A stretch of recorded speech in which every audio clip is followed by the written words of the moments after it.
Hand soap is an essential hygiene product used to clean hands and remove dirt, germs, and bacteria. It plays a vital role in maintaining personal health and preventing the spread of infectious diseases. Available in many forms, such as liquid, foam, and bar, hand soap is commonly used in homes, schools, hospitals, and workplaces.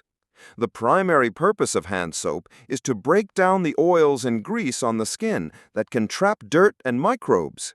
When used with water, it lathers and lifts away contaminants from the skin's surface, making hand washing more effective than using water alone. Modern hand soaps are often enriched with moisturizing agents like aloe vera, glycerin, and vitamin E to prevent dryness, especially with frequent use. Some also include antibacterial ingredients to offer extra protection. The regular soap is typically effective enough when used correctly.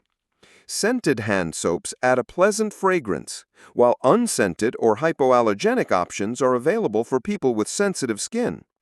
Proper hand washing with soap takes about 20 seconds and should be done before eating, after using the bathroom, and after coughing or sneezing to reduce the risk of illness.